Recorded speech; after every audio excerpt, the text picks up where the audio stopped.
Shalom Bapak Ibu sekalian, senang berjumpa dengan saudara sekalian dimanapun sudah berada, baik di luar negeri maupun di dalam negeri di 58 kota. Ya, ada beberapa rekan dari luar negeri juga yang mengikutinya.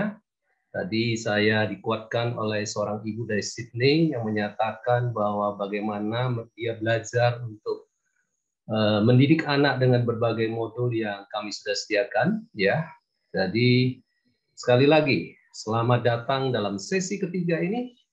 Saya ingin mengingatkan kembali tentang topik-topik yang kami sudah lewati. Ada topik yang pertama, 8 Juli, perubahan dimulai dari orang tua. Saudara, sekali lagi kami ingatkan kepada saudara sekalian bahwa kalau sudah mau anak berubah, jangan berharap mereka berubah dulu, tetapi berharaplah saudara berubah dulu. Karena kalau saya tidak berubah, anak saya juga tidak akan berubah. Anak adalah peniru yang ulung.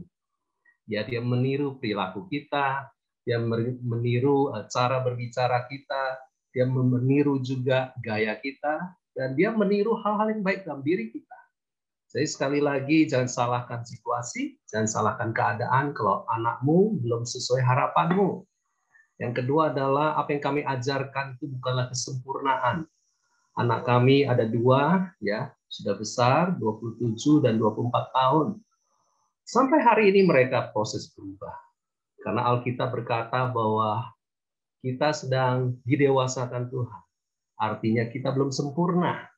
Jadi sebagai orang tua yang belum sempurna, kami berdua belajar untuk dewasa juga di hadapan anak-anak. Mereka tahu kalau ada konflik di antara kami suami istri, mereka tahu. Dan bagaimana mereka melihat kami menyelesaikan konflik. Jadi tidak ada yang ditutupi, karena mereka juga belajar berubah bersama Tuhan. Yang kedua, 15 Juli kita bicara tentang fokus pada hubungan dan karakter. Ya, kalau sudah mau memulai untuk memperbaiki perilaku anakmu, perbaiki dululah hubunganmu dengan anakmu. Itu prinsip. Banyak orang selalu ingin memperbaiki perilaku anak yang tidak taat, perilaku anak yang tidak sesuai harapan. Tapi persoalan terbesar adalah, masalahnya adalah mengapa anak-anak tidak mau mendengar orang tua. Ada sesuatu yang menutupi hati mereka. Makanya sudah bisa belajar kembali bagaimana membuka hati anak yang sudah tertutup. Ada 5 cara di situ.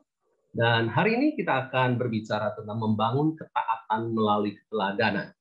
Saya mau mengingatkan saudara bahwa topik-topik ini tidak berdiri sendiri. Mengapa kita mengajar topik yang pertama, perubahan dimulai dari orang tua, kemudian masuk kepada hubungan dan karakter, baru kita masuk kepada membangun ketaatan. Karena kita nggak bisa bangun ketaatan anak tanpa bereskan 2 topik sebelumnya. Makanya saudara, walaupun kita bersyukur kita bisa berjumpa dengan ratusan orang tua sekarang, tapi ada sesuatu yang menjadi tantangan kita bersama adalah bagaimana melakukannya. Apa beda saudara mengikuti webinar ini tentang parenting dan membaca buku? Bukankah kita bisa belajar sendiri? Iya. Hanya 10% orang yang bisa mampu mengubah kebiasaannya tanpa orang lain.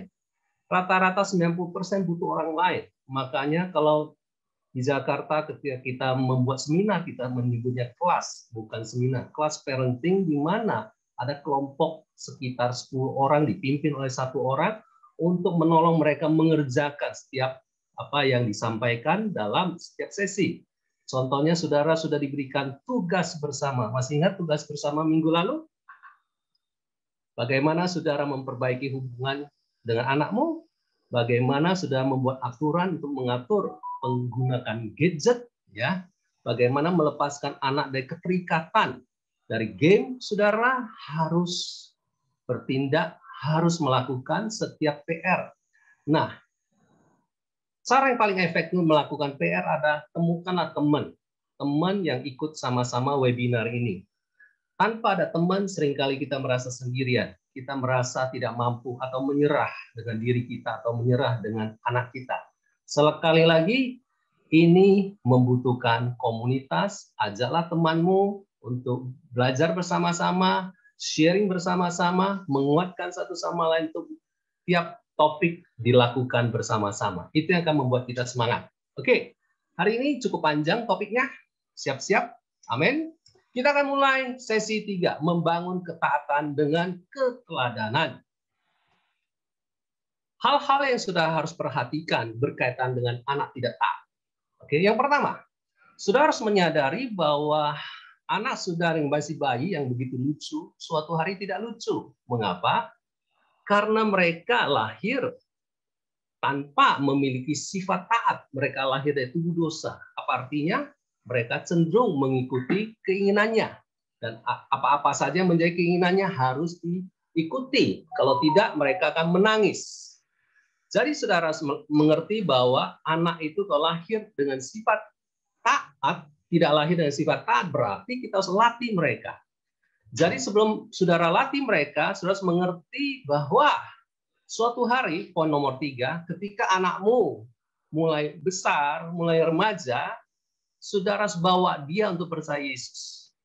Karena ketaatan menjadi jauh lebih mudah. Jauh-jauh lebih mudah karena Tuhan memberi dia hati yang baru dan hati yang taat. Yehezkiel 36 ayat 26 berkata, mari kita baca sama-sama, boleh? Kamu akan kuberikan apa? Hati yang baru. Kemudian apalagi? Roh yang baru dalam batinmu dan kuberikan kepadamu hati yang taat. Itulah janji Tuhan. Itulah Roh Kudus. Oke. Jadi kita harus menyadari 3 poin ini. Di mana anak sudah lahir tidak dengan sifat taat, sudah latih dia, tapi sebelum sudah latih perbaiki dulu hubungan. Berikutnya saudara bawa dia kenal Tuhan Yesus. Makanya orang tua harus memberi waktu untuk menginjili orang anaknya sendiri. Nah, mari kita lihat mengapa ketaatan begitu penting. Berapa banyak sudah yang percaya bahwa ketaatan itu perintah Tuhan? Itu dulu. Bukan perintah orang tua, bukan perintah manusia. Apa yang ada di benak saudara ketika sudah mendengar kata taat? Apakah taat itu ada sesuatu yang menarik dalam hidup kita? Apakah kata taat itu menakutkan karena kita punya trauma dengan pemimpin yang selalu menuntut ketaatan? Atau sudah melihat hari ini, taat itu sesuatu yang indah. Mari kita lihat apa kata Alkitab. Efesus 6 ayat 1 berkata demikian, hai anak-anak, taatilah orang tuamu di dalam Tuhan, karena apa? Haruslah demikian. Artinya itu ada sebuah perintah Tuhan, harus demikian. Tapi menarik adalah Kolose 3:20, Rasul Paulus berkata, hai anak-anak, taatilah orang tuamu dalam apa? Segala hal, karena itulah yang indah di dalam Tuhan. Apa yang kami ajarkan hari ini adalah, walaupun orang tua senang anaknya taat, tapi pendekatan ketaatan terhadap hidup anak bukanlah dengan cara maksa. Tapi ketaatan itu harus rela. Ketika anak rela untuk taat, itu ada sesuatu yang indah. Bukanlah indah di hadapan manusia, indah juga di hadapan Tuhan. Kalau begitu, sebenarnya buat kita sebagai orang tua, taat kepada Tuhan, ya, itu ada sesuatu yang indah. Saudara, apakah hari-hari ini sudah taat sama firman Tuhan? Apakah hidup saudara adalah hidup dalam bentuk ketaatan kepada Tuhan? Bukan karena takut, bukan karena terpaksa, tetapi karena mengasihi. Katakan, karena mengasihi. Amin. Jadi saudara harus menyadari bahwa itulah sudut pandang ketaatan dari Alkitab. Kalau kita miss ini, apa yang kita ajarkan menjadi sebuah hukum Taurat. Tidak ada kasih karunia di dalamnya. Nah, karena ketaatan begitu penting dan itu sebuah perintah Tuhan, orang tua lah harus menanam kebenaran tentang ketaatan. Apa yang kami lakukan? Sederhana.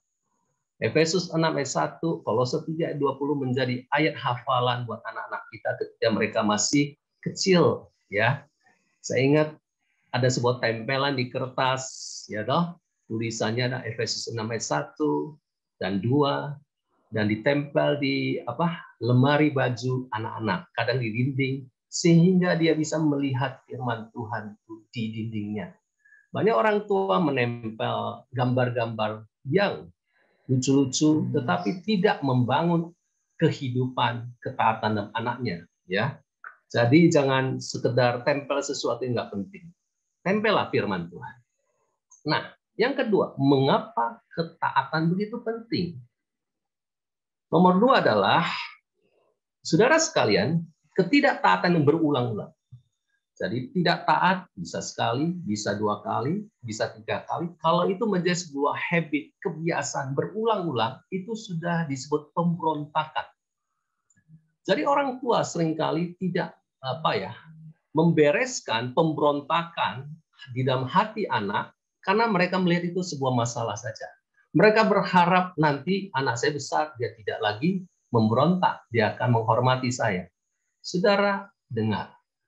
Ketika Saul ditolak jadi raja, persoalan Saul bukan hebatnya atau kurangnya dia memimpin bangsa Israel. Dia bisa memimpin dengan baik. Tapi persoalannya adalah dia tidak taat kepada pesan Tuhan melalui Nabi Samuel. Muncullah sebuah ayat terkenal, 1 Samuel 15 ayat 23a. Sebab pendurhakaan, bahasa Inggrisnya rebellion, atau disebut juga pemberontakan adalah sama seperti dosa bertenung. Saudara menyadari bahwa Alkitab menunjukkan bahwa ternyata pemberontakan itu disamakan dengan sebuah dosa, bukan dosa berzina, dosa bertenung. Oke. Jadi bertenung itu apa? Bertenung itu berhubungan dengan kuasa gelap. Dan bagi Tuhan itu adalah sebuah kekejian. Sesuatu yang sangat-sangat serius. Nah, kita harus menyadari, atau hari ini saya ingin memberi pemahaman tentang konsep orang tua sebagai payung rohani, payung perlindungan untuk anak-anak. Sadarkah saudara, kita ada wakil Allah. Kitalah yang melindungi anak-anak kita dari serangan-serangan roh jahat. Serangan-serangan dunia ini. Nah, bagaimana anak kita bisa terhindar daripada serangan itu? Dia harus bersedia. Rela ada di bawah otoritas kita. Tandanya adalah taat terhadap apa yang kita berikan, apa yang kita suruhkan. Tapi kalau anak tidak taat dan memberontak, apa yang terjadi? Dia keluar dari payung itu. Apa yang terjadi? Dia mengalami situasi-situasi yang kita sebut serangan setan akan kena kepada dia. Apakah bentuknya sakit penyakit? Apakah bentuknya kecelakaan? Apakah bentuknya adalah dia terikat oleh narkoba, dan seterusnya. Itu ada pekerjaan roh jahat. Mari kita lihat di dalam Perjanjian Lama ada sebuah ayat yang menggambarkan hal ini. Di sini kita lihat bagaimana mata anak perempuan ini. Ya kan? Tangannya dilipat. Kau sudah perhatikan Amsal 30:16 bunyinya seperti ini. Ya. Mata yang mengolok-olok siapa? Mata yang mengolok-olok ayah dan enggan mendengarkan ibu akan dipatuk apa? Gagak lembah, dan akan dimakan oleh apa? Anak Raja Wali. Saudara, maksudnya apa? Kalau sudah melihat seekor binatang, taruhlah dia adalah sebuah kambing hutan, atau sebuah binatang sebelah serigala. Kalau dia mati di padang gurun atau padang rumput, yang datang pertama kali adalah siapa? Binatang yang akan mematok matanya. Tujuannya buat apa? Kalau dia masih hidup, dia akan buka matanya dan bereaksi. Tapi kalau dia mati, ketika dipatok biji matanya, dia tidak akan bereaksi. Dan kemudian datanglah apa? Gagak lembah, dan dipatok gagak lembah, dan kemudian datang anak Raja Wali memakan dagingnya. Jadi untuk mengetahui seekor binatang mati atau hidup, yang pertama yang dilakukan adalah mematok matanya. Jadi Amsal 30:16 sedang menggambarkan sebuah prinsip. Kalau anak itu memberontak, olok-olok ayahnya, dan tidak mau dengar ibunya, apa yang akan terjadi? Akan terjadi sebut kematian rohani. Suatu hari anak perempuan saya tegur. Ketika saya tegur, sikapnya seperti gambar tadi. Ya, dia pegang begini tangannya, ya, dia lipat tangan. Dan ketika itu mamanya, istri saya melihatnya dan teringat oleh mamanya tentang ayat ini. Apa yang terjadi? Anak perempuan saya waktu itu sekitar belasan, ya masih pra remaja, langsung dibawa sama mamanya masuk kamar untuk berbicara. Cara dia memandang saya, menghina saya, tidak mau mendengar saya, itu adalah sesuatu yang sangat serius. Apa yang dilakukan oleh istri saya? Istri saya menegur, malah memberi sebuah disiplin yang cukup keras waktu itu. Sehingga anak ini tahu bahwa cara memandang, cara dia mendengar saya bukanlah dengan cara yang benar, tapi sifatnya sudah mengolok-olok saya. Itulah sebuah kesaksian yang akan menolong saudara untuk menghadapi bagaimana anak-anak saudara memperlakukan saudara, apakah dia menghormati atau tidak. Poin yang ketiga, mengapa ketaatan sangat penting? Ketaatan mendatangkan berkat. Ayatnya di mana? Efesus 6 ayat 2 sampai 3. Kalau tadi kita perhatikan Efesus 6 ayat 1, hormatilah ayahmu dan ibumu. Ini ada sebuah perintah yang penting seperti yang nyata dari janji ini supaya kamu berbahagia dan panjang umurmu. Jadi di satu sisi ketidaktaatan ada sebuah dosa yang mendatangkan sebuah hukuman, ya kan? Sebaliknya ketaatan mendatangkan sebuah berkat. Bagaimana kita taat? Bagaimana anak kita taat? Caranya adalah menghormati ayah dan ibunya sebagai otoritas, wakil Allah. Dan di dalam sebuah perintah Allah, hanya ada satu perintah yang mengandung janji. Dari sebuah perintah Allah, yang satu yaitu perintah kelima, hormatilah ayahmu dan ibumu, mengandung sebuah janji. Janji apa? Bahagia dan panjang umur di dunia. Nah, berapa banyak orang tua yakin tentang janji? Saya sangat yakin. Dari awal ketika anak saya masih kecil, kita sudah latih ketaatan sejak dini. Buat kami, ketika dia menghormati kami, pasti dia akan sukses hidupnya. Banyak orang tua membawa anaknya untuk pendidikan, sekolah terbaik, ya toh, jadi sarjana, ya toh, punya keterampilan, tujuannya dia sukses dan berhasil. Tetapi ketika saudara tidak fokus kepada karakter ini, karakter ketaatan, karakter hormati orang tua, apa yang terjadi? Malah sebaliknya, walaupun dia pinter, tetapi perilakunya, karakternya buruk sekali. Dan apa yang terjadi? Hidupnya nggak pernah berhasil. Pernikahannya suatu hari nggak akan berhasil. Pekerjaannya suatu hari tidak berhasil. Mari baca sama-sama dengan saya kalimat yang warna hitam. Sudah siap semuanya? Oke. Tanggung jawab orang tua bukanlah membahagiakan anak, tetapi melatih anak untuk taat dan hormat pada otoritas orang tua. Ini yang menentukan berkat dan tutup. Sudah mau membangun ketaatan dalam hati anak? Kita akan pelajari lebih jauh caranya bagaimana.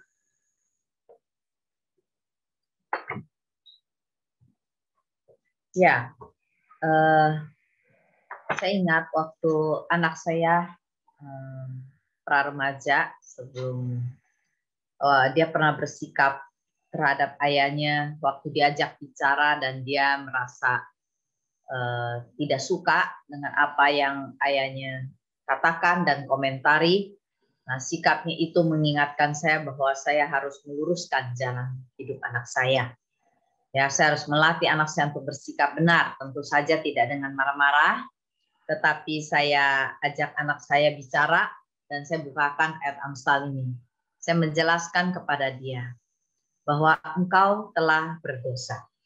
Ya, bahwa engkau telah mengolok-olok ayah dengan sikapmu, dengan matamu, dan engkau tidak mau mendengarkan. Ya, apa yang terjadi? Itu artinya engkau sedang memberi diri untuk kepada kuasa jahat untuk mematuk. Ya, berarti kamu sudah masuk dalam kematian rohani. Ya, apa artinya mati? Artinya engkau tidak bisa lagi berhubungan dengan Tuhan. Ya, engkau akan memiliki tempat untuk iblis menuduh kamu dan membuat hatimu tidak sejahtera. Kita harus jelas bicara tentang kebenaran ketaatan kepada anak-anak kita. Ya, sejak hari itu sesudah dia melanggar dan saya memberikan dia sebuah tindakan disiplin yang akan kita bicara minggu depan. Ya, sejak hari itu sikap dia tidak pernah diulangi. Ya, kita harus berurusan dengan anak kita, tetapi ingat, bukan berurusan asal bicara, asal marah, asal mendisiplin, tetapi kita harus menolong anak kita untuk hidup dalam kebenaran. Tapi kita sendiri juga harus mempercayai kebenaran itu. Ya, nah sehingga anak kita bisa mengikuti. Banyak orang tua tidak jelas, pokoknya asal marah, asal untuk menghormati. Nah, kalau kita bisa melatih anak kita ke situ, ke arah yang benar, maka ketaatan akan mendatangkan berkat. Ya, inilah ayat hafalan yang ada dalam anak-anak kami, ya bahkan sampai waktu di kamar, ya dari kecil ayat ini menjadi ayat kesayangan selain ayat Markus 12 ayat 30, yaitu kasihilah Tuhan Allahmu dengan segenap hatimu, jiwamu, kekuatanmu, dan akal budimu. Ini adalah dua ayat utama yang kami ajarkan kepada anak kami. Yang berikutnya, pertanyaannya mengapa orang tua tidak memperbaiki anak yang tidak taat? Banyak orang tua pengen anaknya taat, bukan? Mau ya, tetapi masalahnya nggak mudah.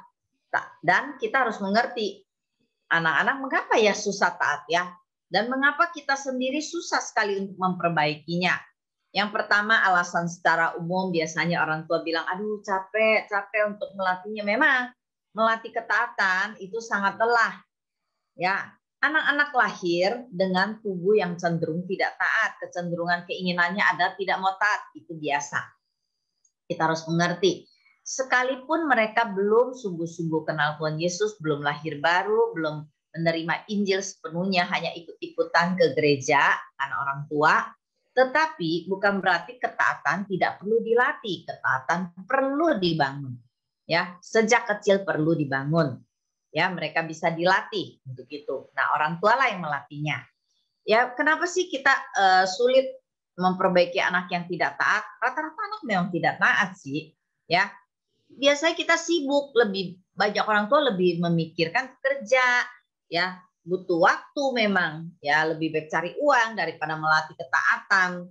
Ya apalagi buat para ibu melatihnya, aduh banyak hal lain lagi lah yang harus kita kerjakan, mau masak, mau bereskan rumah, mau cari uang, PR sekolah.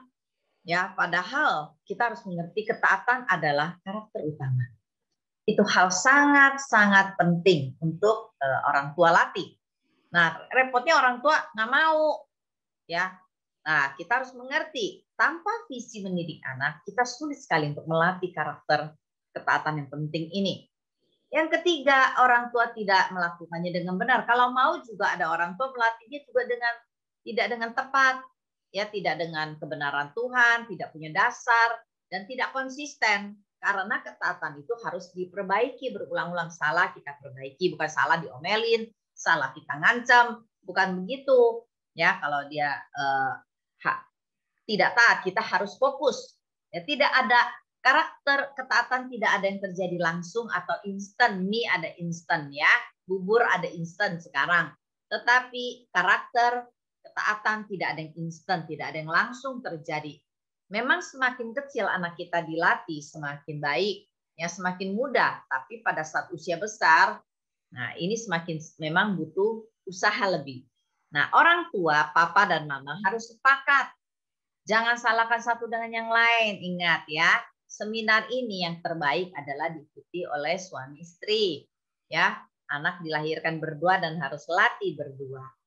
Ya. Nah, yang keempat, banyak orang tua punya pola pikir anak kan masih kecil. Ya, apa ini penting? Apakah bisa latih anak? Apa bukannya nanti udah gede aja, nanti dia tahu diri lah. Ya, yang penting kan anak pinter, mandiri, baik. Ya, ada orang tua bilang anak saya baik tuh. Baiknya apa? Baik diam saja, baik tidak banyak bicara, atau baik punya dunia sendiri. Nah, kita harus punya definisi yang jelas tentang anak seperti apa yang kita harapkan. Ya, kita harus mengerti ya ujungnya anak kita adalah hidup dalam jalan-jalan Tuhan. Ya, dia bukan sekedar hidup dengan jalan kepandaiannya, bukan dengan jalan kehebatannya. Ya, banyak anak hebat tidak tentu. Dia hormati orang tua dan dia takut sama Tuhan. Dia hidupnya benar-benar komitmen kepada Tuhan dan firman Tuhan dan kasih Tuhan. Ya, jadi kita harus mengerti. Ya, kita harus sadar ya, kok di sekolah itu anak-anak tuh bisa taat ya. Kalau bel berbunyi ya, kalau ada perintah sekolah, kenapa mereka bisa taat ya? Nah, kenapa kalau kita kok susah di rumah gitu ya? Ingat, sekali lagi tidak ada sesuatu yang terjadi tiba-tiba. Ya, tanpa proses ketaatan yang benar dengan fondasi firman dan hubungan yang benar, maka kita sulit mendapat hasil yang benar dari kehidupan karakter anak kita. Karena apa? Karena dunia juga dan sekitar kita banyak mengajarkan yang tidak benar. Banyak mengajarkan yang tidak benar ya. Kalau kita lihat film-film dunia, jarang sekali mengajarkan karakter-karakter anak yang serupa Kristus dan takut sama Tuhan. Baik, mari kita akan belajar sama-sama. Kalau begitu, ya ketaatan, cara melatih ketaatan yang benar bagaimana, Bu? Nah, kita harus mengerti dulu nih. Ya, banyak kali kita melatih ketaatan dengan cara yang salah. Ya, nah saya mau ungkapkan yang salahnya dulu supaya kita tahu ya nanti yang benar bagaimana. Yang pertama suka ngancam ya, ngancamnya dengan tekanan-tekanan, dengan marah-marah. Ya harus taat ya, kalau tidak taat ya kamu tak kasih makan kamu hari ini ya, bukan begitu. Ya, atau menjanjikan hadiah untuk instruksi atau perintah yang dikerjakan. Nah, ini akan membuat anak taatnya salah. Anak-anak bisa salah tafsir. Dengan kasih sayang kita kaitannya dengan materi, kaitannya dengan hadiah dan cuma menyenangkan nantinya. Dia cuma menyenangkan kita di depan kita. Ya, di belakang kita nggak tentu karena anggap kita tukang sogok. Ya, tukang sogok. Ya, asal kelihatan baik saja. Nah, cara melatih ketaatan yang salah ada kompromi di tengah konflik. Ya, nah artinya misalnya ya sudah supaya apa? Supaya dia mau belajar, oke. Ya, selain kita janjikan hadiah, kita berkata, ya, toh nanti kamu kerjakannya setengah jam saja. Yang penting kerja dulu lah. Ya, caranya gimana terserah. Nah, kompromi-kompromi itu, hal-hal seperti itu. Ya, nah itu yang membuat yang terjadi adalah persepsi anak ya salah apa yang kita mau ajarkan. Ingat, melatih ketaatan itu adalah sebuah proses jangka panjang ya. Anak bisa manipulasi kita loh. Ya, supaya dipenuhi keinginannya atau bisa negosiasi ya, dia menjadi negosiator ulung ya. Wah, bisa didiskusikan lah ya. Dan anak kecil sekarang tuh pintar-pintar ya. Ya, dosa itu nggak usah diajarkan ya. Ketidaktulusan, ketidakmurnian itu nggak usah diajarkan. Itulah sifat manusia berdosa kita dan itu sejak anak-anak. Ya. Oke. Yang keempat, cara melatih ketaatan yang salah adalah memberi hukuman, dikit-dikit hukuman. Anak bisa lama-lama bohong, pinter bohong karena dia akan mencoba mencari cara bagaimana tidak dihukum dan bagaimana berbohong supaya menghindari masalah dalam hidup dia. Nah, itulah cara melatih ketaatan yang salah. Kita harus mengerti ya, cara melatih ketaatan itu harus benar. Mari kita lihat. Yang pertama, bagaimana melatih ketaatan yang benar? Yang pertama, orang tua tidak bisa melatih kalau Anda tidak membangun hubungan kasih dengan anak. Tadi suami saya sudah katakan ya, pelajaran ini harus berkaitan dengan pelajaran sebelumnya. Anda harus mendengar sesi sebelumnya tentang membangun hubungan kasih. Ya. Nah, dalam proses bangun hubungan, ingat banyak hal yang tersembunyi kita mungkin baru tahu dengan anak kita. Ya, perlu ada rasa saling percaya, bukan? Kata kuncinya minggu lalu yang kita ngomong. Ya, dan kita perlu menyiapkan diri untuk melihat kelemahan-kelemahan anak kita, kesalahan anak kita. Ya, nah di dalam menghadapi kelemahan dan kesalahan anak kita, kegagalan anak kita untuk melakukan banyak hal, tugas atau dia berespon tidak benar terhadap pergaulan dan segala macam, ya kita tetap harus menjaga hubungan kasih. Orang tua nih suka main perasaannya apa, jadi kesel, jadi sebel, jadi marah, simpen. Ya, satu kali itu meledak, anaknya bisa kena pukul, kena marah, kena jewer, kena cubit. Ya, nah, anak menjadi hubungan takut, bukan hubungan percaya. Hubungan percaya artinya kita harus mengerti kalau anak salah, ya, untuk dia bisa menuju kepada karakter yang benar, kita harus menanamkan apapun yang terjadi kesalahan itu membawa kepada satu titik takut sama Tuhan. Ya, dan dia tetap menghormati kita, dia tidak takut kalau salah, dia bisa jujur kepada kita. Makanya anak-anak bisa aman. Nah, waktu kita tahu kelemahan anak kita nggak boleh suka membela anak kita. Misalnya begini, ya saya waktu anak saya sekolah kelas 5, saya ingat sekali ada gurunya berkata pada anak saya yang pertama, tentang anak saya yang pertama, dia berkata, anak ibu bagaimana? Saya bilang di rumah baik, gimana di sekolah? Mister, saya tanya pada gurunya. Gurunya bilang, wah kalau di sekolah ada satu hal yang harus saya perbaiki. Ya, lalu saya bertanya, apa yang harus saya perhatikan? Apakah ada hal yang saya tidak tahu? Ya, kalau di sekolah anak ibu kelihatannya butuh belajar untuk memberi. Wow, ternyata anak saya pelit ya, Mister. Saya bilang begitu. Ya Allah, di rumah tidak kelihatan loh, Mister, pelitnya. Ya, nah kalau kita tidak siap jadi orang tua, kalau dengar begitu, kita nanti pulang nih, kita cuma taunya marahin anak kita, bikin malu aja kamu, gitu loh ya. Nah, kalau anak kita kira-kira kita konfrontasi dengan cara itu, dia pasti takut. Nah, saya belajar dari guru anak saya. Kenapa bisa pelit ya? Dalam hal apa? Nah, gurunya cerita kalau dia mau makan siang, dia nggak suka bagi sama temennya. Ya, karena dia bilang, ini mama yang buat, nggak boleh ada yang ambil. Oh, saya mengerti ya. Saya bilang, terima kasih informasinya. Saya akan melatih ulang anak saya. Nah, waktu saya pulang, saya cerita sama anak saya, ya apapun yang mama berikan, apapun yang mama kasih, itu adalah untuk kamu. Tetapi apapun yang kamu miliki, kalau kamu lihat ada orang kesulitan, teman kesulitan, apa yang harus kamu lakukan? Nah, disitulah saya melatih kebenaran dan melatih anak saya untuk memiliki rasa aman dan saya tahu anak saya salah, saya tahu anak saya butuh ada kemajuan ya dalam hal memberi, ya berkemurahan.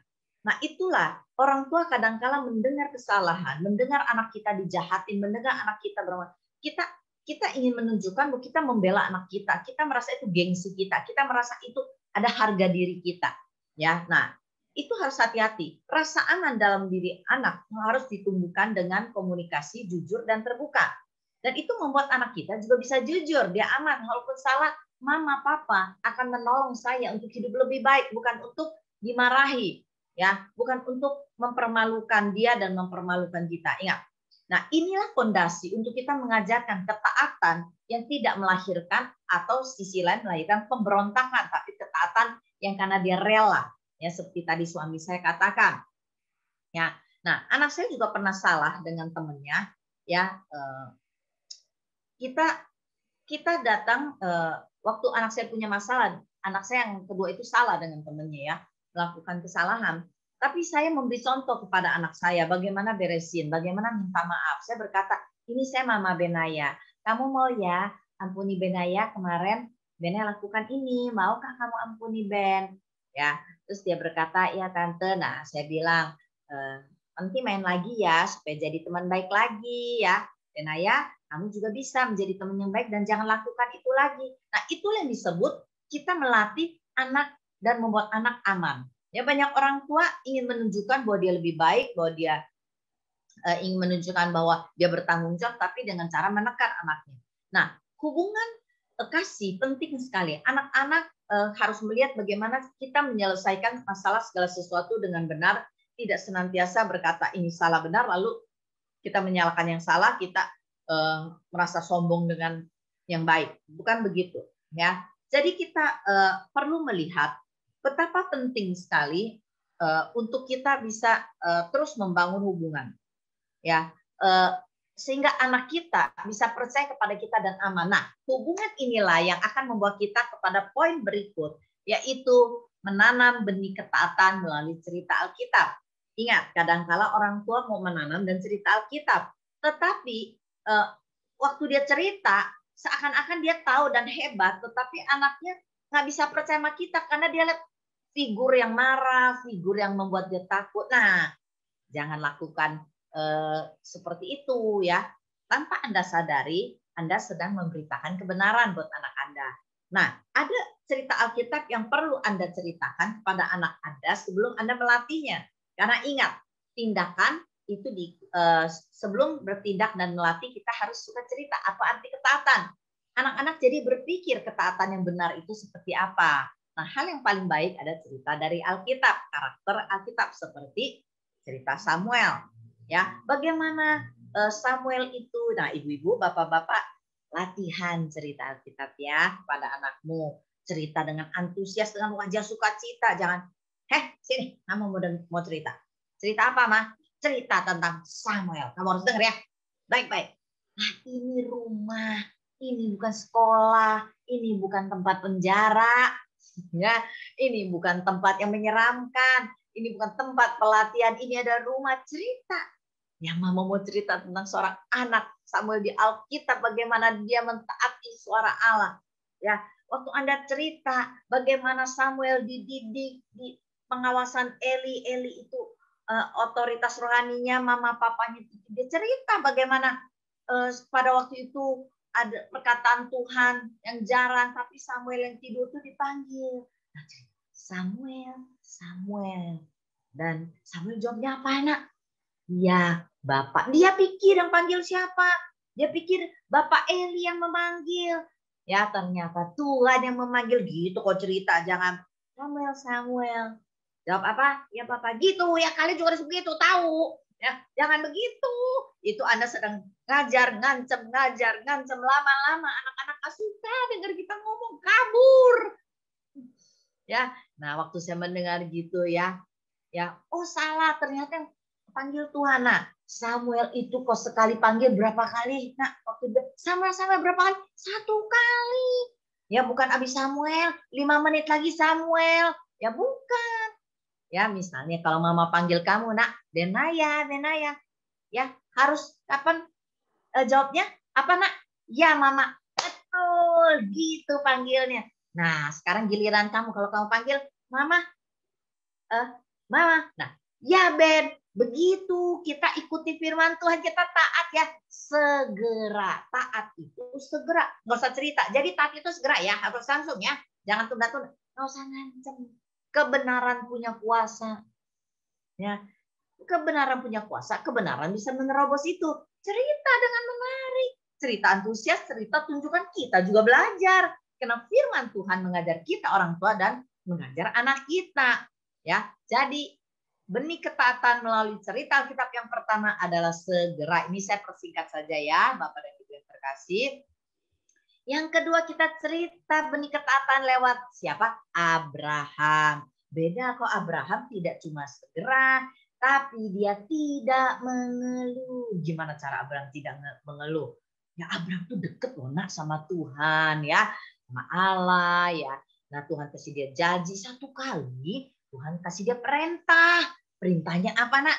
Ambil anakmu yang tunggal itu dipersembahkan. Wah itu berat Nak. Cerita begitu antusias ya.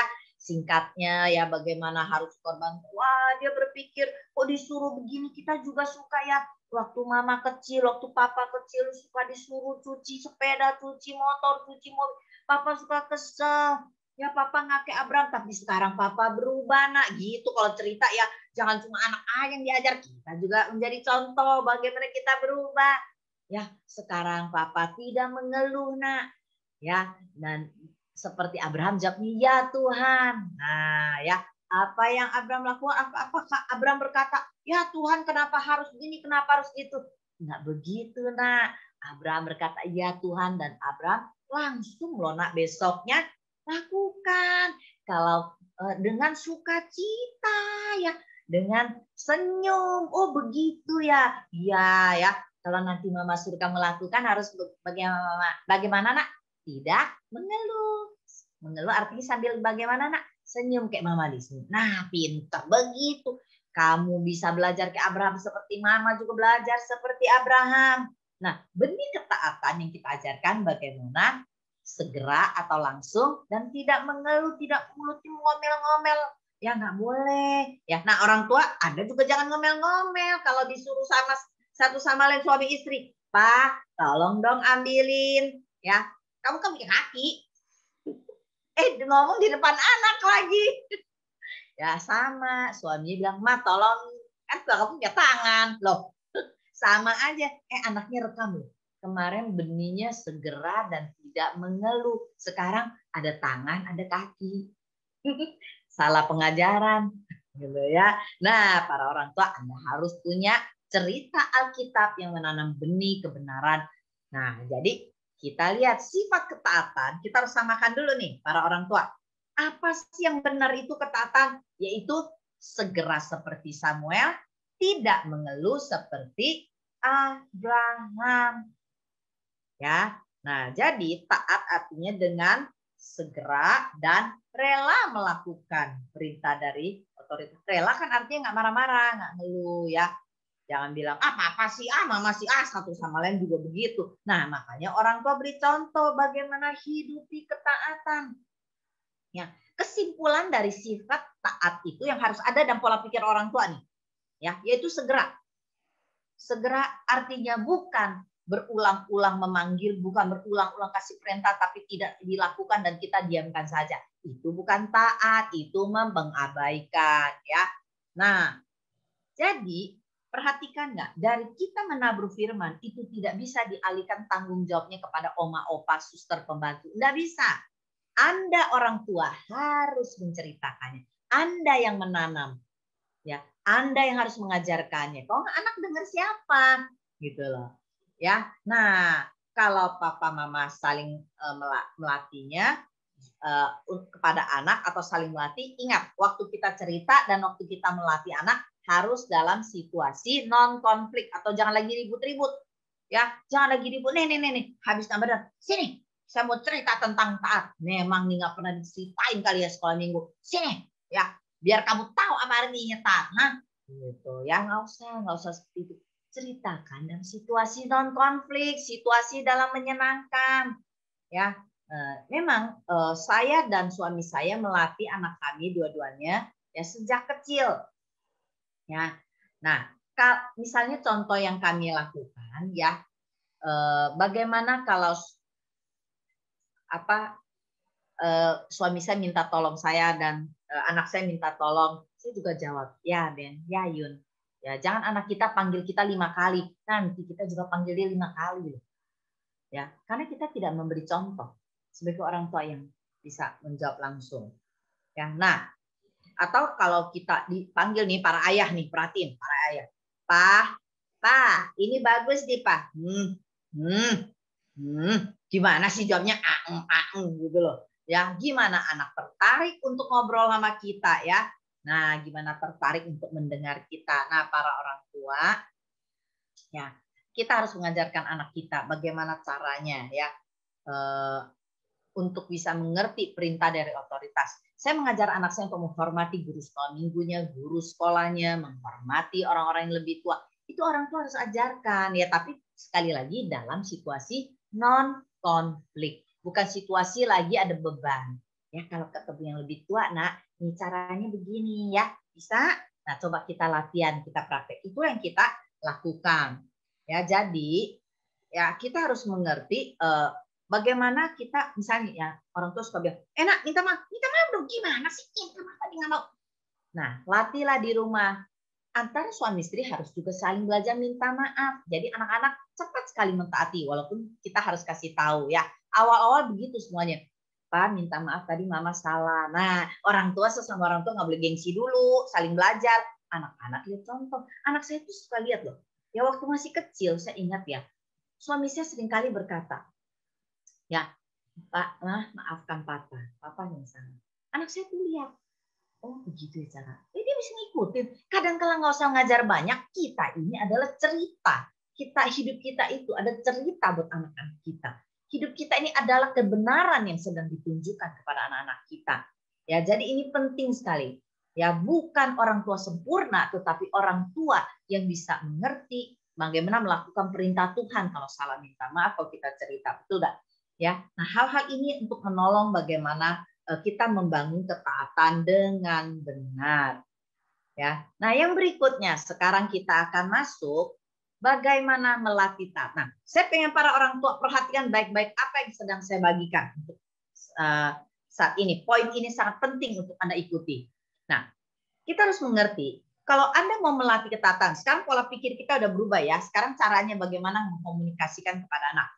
Ya, memberi instruksi dengan benar dan konsisten dalam mengharapkan anak untuk taat. Instruksi atau perintah, biasa bukankah perintah untuk ditaati? Ya, nah tapi harus konsisten. Misalnya begini, ketika Anda memberi perintah kepada anak, Jangan sekali-kali memberi instruksi yang tidak Anda maksudkan untuk anak, segera taati. Baik, saya akan jelaskan seperti ini. Instruksi ada perintah, bukan untuk diabaikan. Banyak orang tua bisa berkata, "Nak, ya kerjakan PR." Gitu. Kan dia nggak mau. Gitu. Kalau Anda berkata untuk kerjakan PR, lakukan langsung. Jangan, kalau anaknya bilang nggak mau, lalu kita berkata, ya sudah. Nah, itu berarti perintah Anda dengan mudah akan diabaikan. Tidak begitu caranya. Kalau Anda suruh dia lakukan, itu harus lakukan. Makanya dalam memberi perintah jangan instruksi yang tidak Anda maksudkan. Gitu loh. Ya, konsisten artinya apa? Konsisten artinya dimanapun Anda berada, sama apa yang Anda maksudkan. Kalau Anda maksudkan makan adalah makan. Anda maksudkan mandi adalah mandi. Ya, Anda maksudkan apa adalah apa. Ya, nah hasilnya konsisten dimanapun sama. Kalau suruh makan, makan. Bukan makan ada main. Main adalah makan. Ya, tidur adalah main. Tidak. Anda bilang tidur berarti tidur. Bukan tidur menjadi main.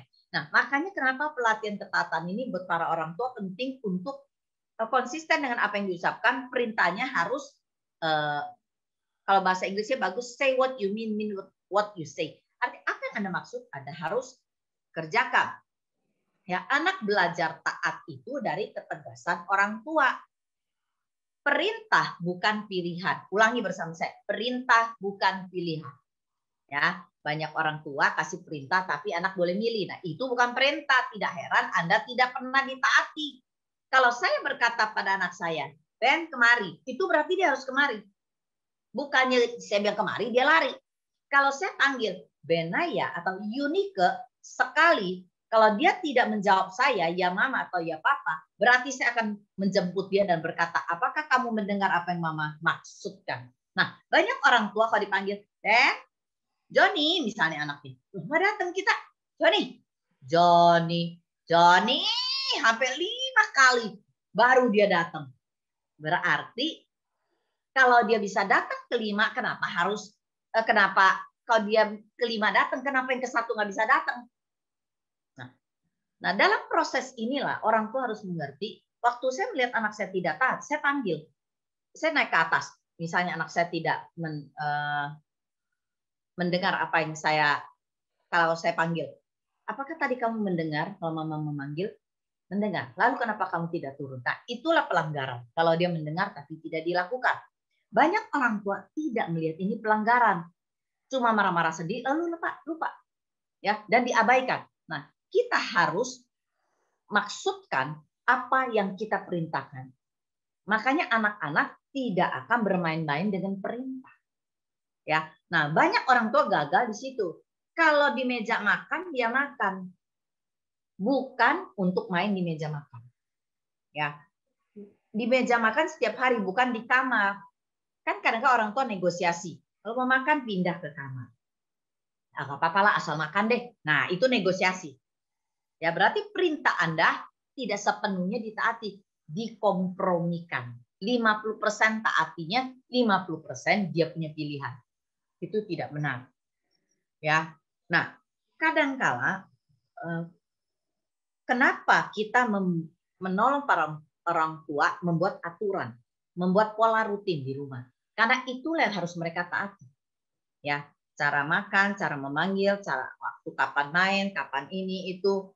Nah, waktu anak kita tidak menjawab kita memanggil, maka kita harus bertanya kepada anak kita. Beritahu apa yang kita harapkan. Mama mau kamu dipanggil 1 kali jawab. Itu yang membuat sampai hari ini. Anak saya sudah besar. Kalau saya panggil sekali, selalu ada jawaban ya, Mama. Ya, karena itu dilatih. Karena dia memanggil saya mama, saya juga memanggil jawab ya. Nah, apa yang bisa mama tahu? Jadi banyak kali kegagalan kita adalah kita sendiri tidak melakukan dan tidak memaksudkannya. Pastikan Anda periksa apakah perintah Anda dilaksanakan atau tidak. Banyak orang tua dibohongi anak. Kerjakan PR, dia nggak kerjakan, kita biarkan saja. Kalau saya berkata kerjakan PR, saya akan periksa dan saya benar-benar periksa. Makanya kenapa dalam sekolah online sekarang banyak kegagalan. Ya orang tua, karena kita terbiasa dibohongi dan terbiasa tidak memeriksa. Anak-anak melakukan semau mereka. Dan akibatnya waktu sekolah online terjadi, kita baru tahu masalahnya anak-anak tidak taat. Ya, jadi Anda harus mengulang. Jangan waktu sekolah online Anda memaksa taat. Latihlah kembali anak-anak untuk taat dalam segala hal, tidak cuma masalah sekolah online. Ya, kadang-kala lagi online dia main game atau dia chat dengan teman yang lain. Nah, kita harus menolong anak kita konsisten dengan perintah kita, ya, untuk melakukan apa yang kita maksudkan. Ya, jadi beritahu dia, ya, kalau saya panggil sekali gitu, ya, bila satu kali jawab Anda harus datangi, katakan itu salah dan tidak benar. Kalau dia tidak lakukan perintah, katakan itu dosa, itu salah, kamu melanggar. Ya, banyak orang tua tidak mau ngomong, kalau melanggar anak didiamin. Ingat, apa yang Anda tabur hari ini akan Anda tuai berikutnya, nanti tahun-tahun, bulan-bulan mendatang. Ya, ternyata banyak orang tua menuai waktu masa online gitu loh. Banyak masalah terjadi baru kelihatan gitu. Di sekolah ada aturan, di rumah tidak ada soalnya. Ya, jadi waktu mereka melihat baik aturan di rumah, mereka melanggar, mereka berontak, mereka merasa beban. Nah, inilah yang membuat kita orang tua harus melatih instruksi dengan benar dan konsisten. Tapi ingat, setelah Anda mendengar sesi ini, Anda harus memeriksa diri dulu hubungan kasihnya Anda dapat atau tidak. Ya, nah, mengapa kita seringkali tidak melihat anak melanggar, kita tidak ngomong salah? Karena banyak orang tua takut. Takut apa? Takut bilang salah, ya, sama anak takut bilang dosa. Nah, kalau anak tidak mengerti itu dosa dan melanggar, maka dia akan melakukan terus-menerus kebohongan, ketidaktaatan, pemberontakan yang terjadi. Misalnya seringkali ya orang tua melakukan. Tapi perhatikan, kalau Anda memberi perintah buat anaknya, anak mau makan atau nanti 1 jam lagi. Ya, misalnya kita ngomong gitu, terus anak bilang 1 jam lagi. Terus kita marah, mama udah masak sekarang, kenapa nggak makan sekarang? Loh, Anda kasih dia pilihan. Kalau dia memilih, Anda tidak boleh marah. Mau bikin PR sekarang atau enggak? Kalau dia bilang enggak, lalu Anda marah lagi. Anda kalau mau suruh dia taati, berilah perintah langsung. Ya, gitu. Misalnya anak saya dulu berkata, nggak mau ke gereja, mau tidur. Waktu masih di sekolah minggu, ya. Saya nggak berdebat. Saya berkata, sekarang kita pergi ke gereja, mandi, ganti baju. Saya tidak mengajak anak saya berdebat. Saya mau dia mentaati dan saya lakukan itu langsung. Nah, banyak orang tua tidak punya wibawa sampai ke titik itu. Kenapa? Karena anak kita tahu apapun yang kita ngomong mudah untuk dilanggar, mudah untuk tidak ditaati, mudah untuk orang tuanya membiarkannya. Ya, jadi kita tunggu lagi mood kita aja, perasaan kita lagi nggak enak baru kita meledak begitu. Nah, itu tidak baik.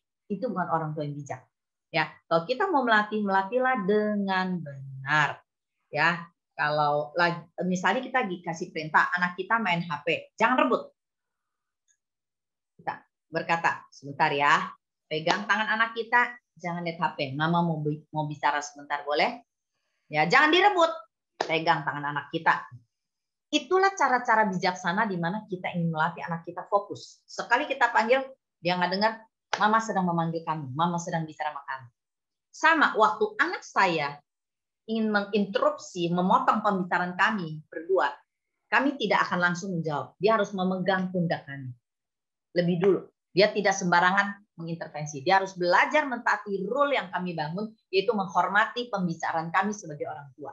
Nah, hal-hal inilah yang tidak dibangun di dalam keluarga, sehingga banyak anak semaunya, ya, tidak melihat banyak hal yang dibangun dan dididik oleh orang tua. Ya, mereka tidak belajar menahan diri, mereka tidak belajar kapan ngomong, kapan diem, kapan ini. Ya, karena kita biarkan. Ya, nah ini kita harus cukup hati-hati. Ya, yang berikutnya adalah anak cepat belajar meresponi kemantapan Anda sebagai orang tua ketika memberi instruksi. Ingat, Anda harus menunjukkan bahwa waktu memberikan perintah suara Anda jelas, tapi bukan tonnya tinggi, nadanya tinggi ya. Harus jelas suaranya, perintahnya jelas. Apa yang Anda harapkan tuh ngerti nggak nak maksud mama? Oke, itu penting. Ya, nah kenapa ada peringatan 5 menit? Ya, kata ini begini. Kadangkala kita harus mengerti ketaatan itu tidak kaku dan otoriter. Ya, kadang kita harus mengerti kondisi hati dan keadaan anak. Mengapa dia tidak bisa taat? Misalnya gini, Anda harus peka ya, melihat apakah kondisi anak kita misalnya kok tidak semangat belajar, lagi kita suruh belajar, dia nggak mau langsung. Ya, kita harus oke, Mama mau bicara sama kamu dulu 5 menit, apa yang terjadi?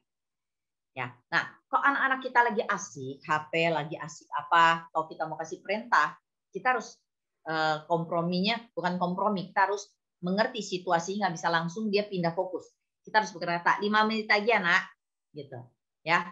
5 menit lagi makan ya, jangan langsung makan sekarang, karena ketatan ada langsung, tidak senantiasa bisa begitu.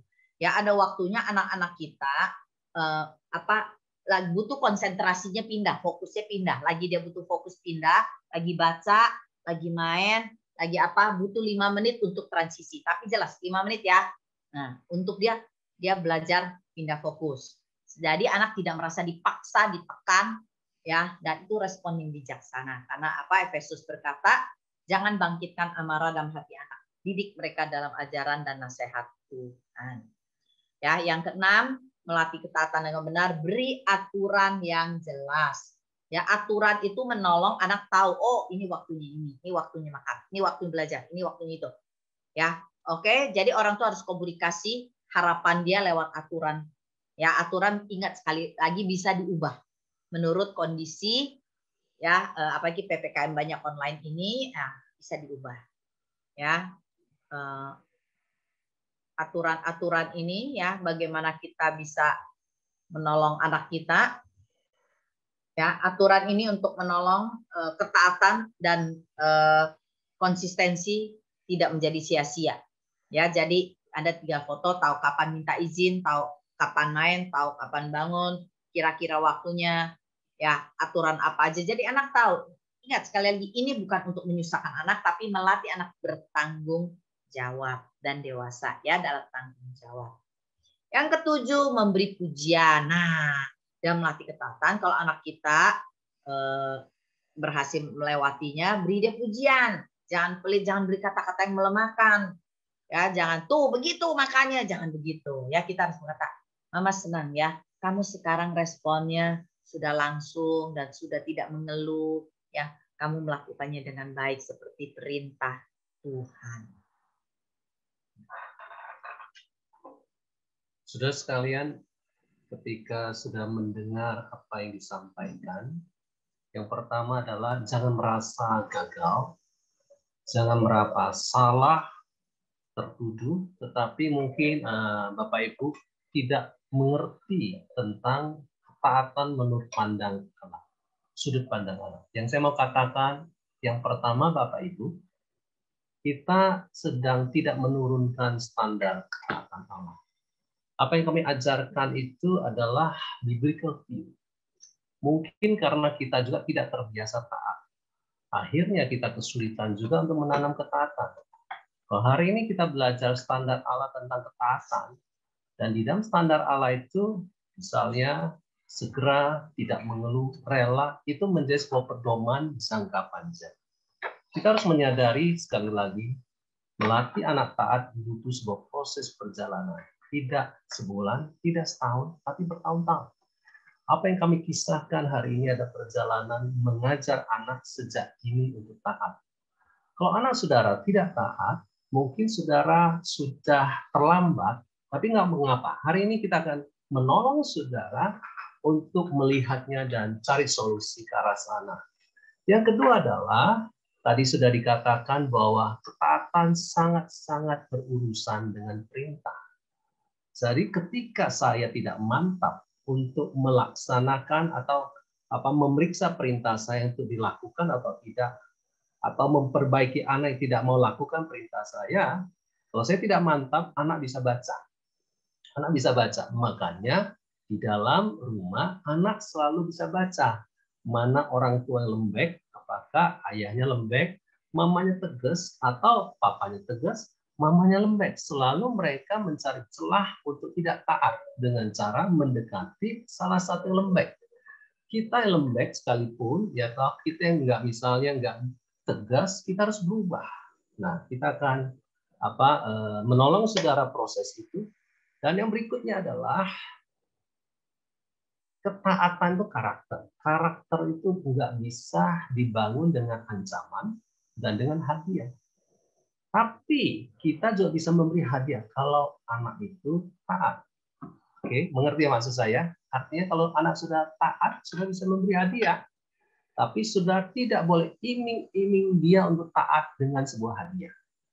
Kalau kamu nanti taat untuk di rumah om atau tante kita kunjungi, nanti papa akan dibawa kamu makan es krim McDonald. Ya, taat karena es krim McDonald. Nggak boleh. Tapi ketika dia pulang dari rumah om tante dengan sifat yang taat, tidak merepotkan banyak orang, ya, sudah boleh singgah ke McDonald contohnya. Itu adalah sebuah apresiasi buat sebuah karakter yang baik. Mengerti? Nah, kita akan lanjutkan tentang bagaimana menghadapi anak yang susah taat. Ya, yang pertama, sekali lagi saya banyak membaca pertanyaan tadi, banyak orang tua itu susah hati. Susah hati. Kenapa susah hati? Karena anaknya hari ini nggak taat. Ya, udah bertahun-tahun tidak taat. Saya berkata kepada Bapak Ibu, sekali lagi, bahwa ketidaktaatan anak itu ada sebabnya. Bukan mendadak tiba-tiba tidak taat, walaupun dia lahir dari tubuh dosa.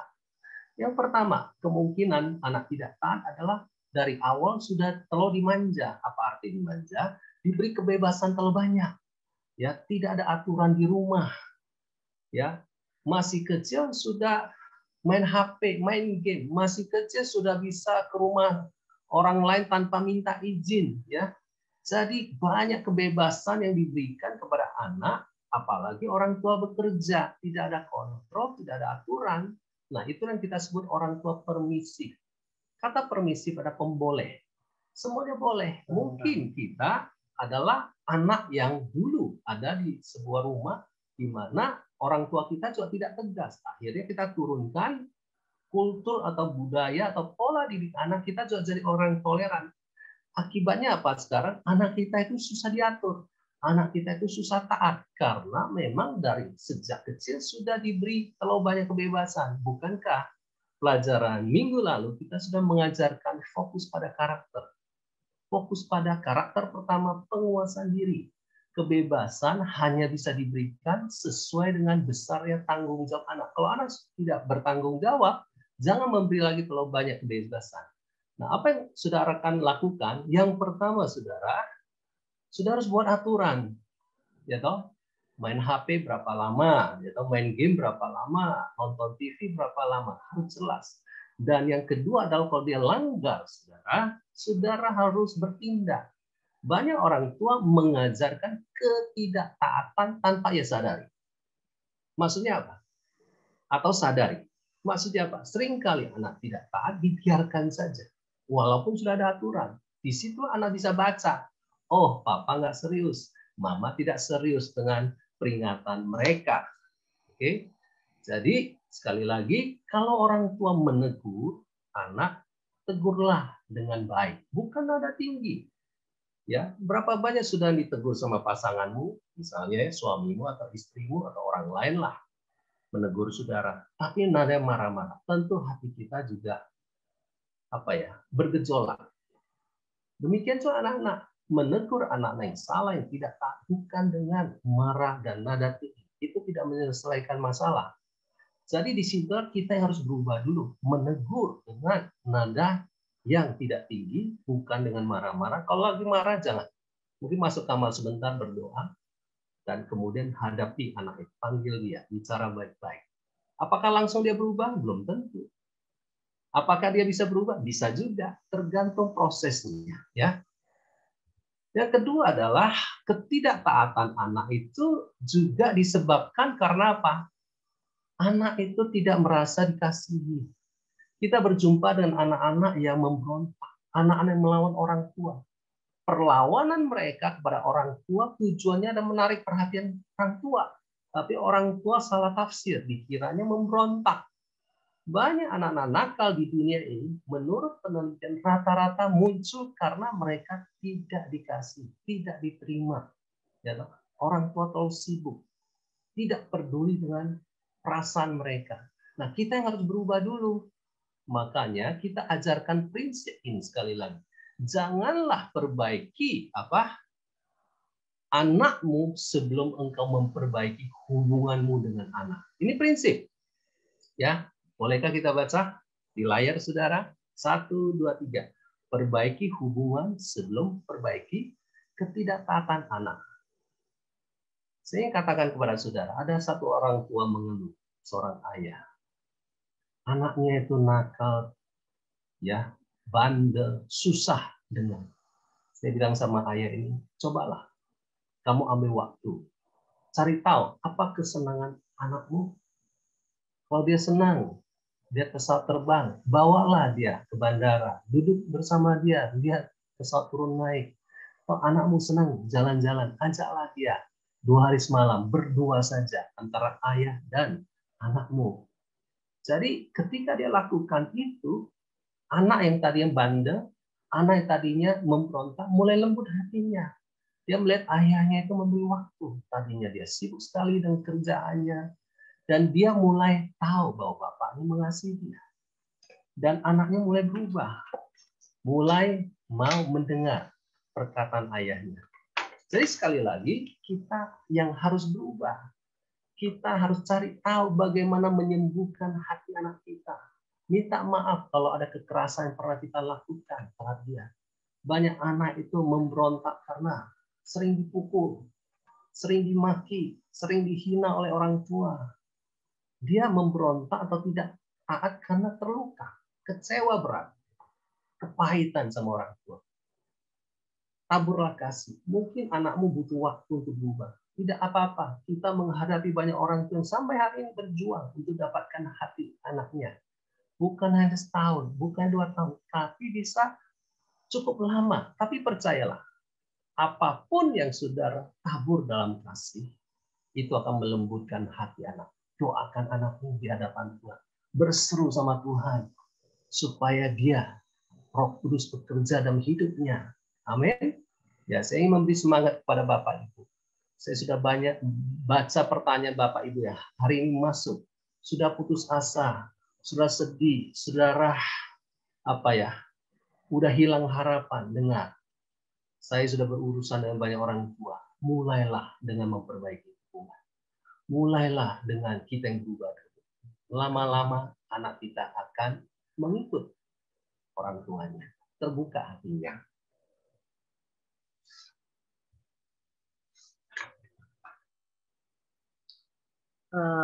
Yang berikut, bagaimana orang tua perlu bagaimana menghadapi anak yang sekarang tidak taat, kan banyak masalah kan ya. Nah, saya ingin mendorong gini, orang tua perlu mengajak anak dialog. Nah, dialog dengan anak pra remaja atau di fase 4 sampai 12 tahun ini berbeda dengan remaja ya, untuk mengetahui penyebab sikap berontaknya. Kadang kala kita perlu mengerti kenapa ya anak kita suka berontak ya, atau nggak mau taat nih. Kita harus bertanya pada hati anak, misalnya gini, anak saya ya marah kalau dikasih tahu, ya waktu kecil saya suka tanya gini, gimana hati kamu, perasaanmu nggak enak atau perasaanmu marah kalau mama kasih tahu, ya tadi kamu dikasih tahu kenapa marah-marah, kenapa kamu tidak taat. Waktu kita bicara, tempatkan mata kita sama mata anak sama, jangan Anda lebih tinggi, dia lebih bawah, ya, sehingga dia begini, dia mendongak, jangan.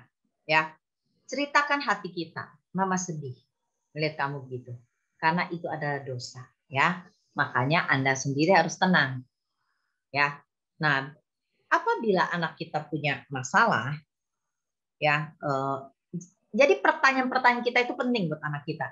Ya, jadi jangan cepat menilai anak kita gitu. Ini yang saya maksud ya. Jangan kita terlalu cepat menilai anak kita sehingga kita nggak tahu ada apa dengan anak kita.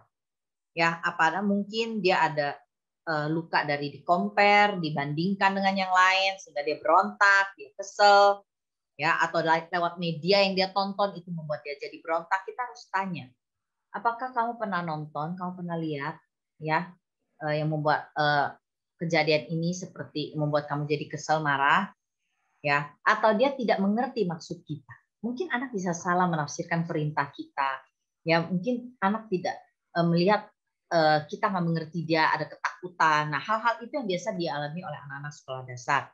Ya, jadi kalau dia terjadi itu, kita bisa menggalinya dengan anak kita. Sembuhkan hati anak bila dia terluka pada kita memang. Ya, kita perlu cukup sabar dan peka, sensitif dengan apa yang dirasakan oleh anak kita. Ya, yang penting Anda cukup tenang waktu bicara dengan anak Anda. Ya, bukan masalahnya taat atau tidak taatnya dulu. Kadang kita harus periksa apakah hari itu dia marah atau penuh kemarahan yang sudah lama, atau dia mengalami sesuatu, apa yang dia tonton segala macam. Orang tua perlu menggalinya dengan benar. Bagaimana ketika sudah menggali ternyata anak nggak mau ngomong? Nah, saudara, misalnya saya menggalinya, ternyata dia nggak mau terbuka. Istri saya maju. Karena selalu anak itu punya rasa aman, kadang ke salah satu. Bisa istri, bisa suami. Atau kalau dua-duanya, dia nggak juga mau buka, sudah butuh orang. Butuh orang lain yang dia bisa terbuka. Carilah teman misalnya, sepupunya, ya. Dari situ kita bisa menyadari atau cari tahu, sebenarnya kenapa sih anak saya? Mengapa dia kalau bicara selalu marah sama kita? Oke?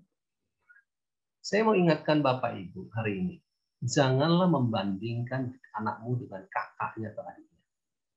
Itu yang seringkali membuat anak marah dan terluka. Dan responnya adalah tidak mau taat. Karena dia merasa dia tidak dikasih. Kakaknya atau adiknya lebih disayangi sama papa mama. Nomor 3, menghadapi anakmu yang tidak taat. Seringkali saya lihat orang tua ya, cara dia nanganin anak yang tidak taat adalah menyudutkan anak dan anak. Menyudutkan anak dan perkataan yang kasar. Ya, bego lu, bodoh, ngerti ya? Ya kan? Atau dibanding, kamu nggak kayak adikku, taat, ngerti ya? Jadi saudara, itu tidak menyelesaikan persoalan. Ada sebuah pertanyaan adalah, apakah orang tua tidak boleh marah? Saya katakan begini. Alkitab berkata, kemarahan tidak mengerjakan kebaikan apapun. Saya bisa marah, bisa. Istri saya bisa marah, bisa. Tapi kita tidak boleh membiarkan kemarahan itu menguasai kita dan melukai mereka dan merendahkan mereka. Itulah yang menyudutkan anak. Dia makin memberontak. Jadi kalau anak berbuat salah, ya bicara baik-baik. Ya. Kalau dia harus menanggung akibatnya, tanggung sama-sama untuk menunjukkan bahwa papa juga ikut menanggung kesalahanmu. Contoh, misalnya konsekuensinya adalah tidak boleh nonton TV ya. Selama seminggu tidak ada TV di rumah. Atau kita nggak akan jalan waktu liburan. Ya sudah, kita tanggung sama-sama. Di situ, anak melihat bahwa konsekuensi kesalahan dia bukan hanya dia yang tanggung. Ya, tetapi orang tua juga menanggungnya. Inilah kasih menanggung kesalahan. Ya. Dan jangan kutuk, ya, jangan kutuk anakmu. Makanya jangan sekali-kali menyumpai anak, goblok lah, kurang ajar lah. Perkataan kita itu merusak gambar diri anak, identitas anak. Akhirnya apa yang kita ngomong itu jadi. Nah, di sini kami ingatkan saudara, seringkali ini terjadi karena suami istri sering bertikai. Kalau suami istri sering ribut, berselisih sampai hari ini, carilah pendetamu, gembalamu, minta tolong. Karena seringkali anak jadi korban kemarahan satu sama lain, sehingga anak selalu mengalami kekerasan karena hubungan suami istri tidak baik. Bereskan hubungan suami istri. Yang keempat sudah menghadapi anak yang tidak taat. Seringkali kita fokus terus terhadap ketidaktaatan mereka. Tapi kalau ada taat, kita nggak mau memuji gitu loh. Saya orang yang sebenarnya pelit pujian. Tapi ketika saya mengerti bahwa Allah kita mau membangun, Bapak Surgawi kita juga mau membangun hidup kita. Ketika Yesus ada di sungai Yordan dan keluar dari air setelah dia dibaptis, ada suara yang berkata, inilah anakku yang kukasih, kepadanya aku berkenan, aku happy. Jadi saudara harus belajar melihat hal-hal yang positif dulu dalam diri anak. Banyak orang tua melihat negatif terus dalam diri anak. Tidak melihat yang positif dan akibatnya pelik ujian. Jadi kalau kita arahnya ke sana terus, melihat kekurangan kesalahan, capeklah anak kita. Lelah anak kita menghadapi kita. Akhirnya ya sudah, dia akan lawan kita suatu hari. Berikutnya yang kelima, bawalah anakmu satu titik yang bisa memberi dia hati yang taat, hati yang baru. Yaitu dengan cara dia mengalami kelahiran baru.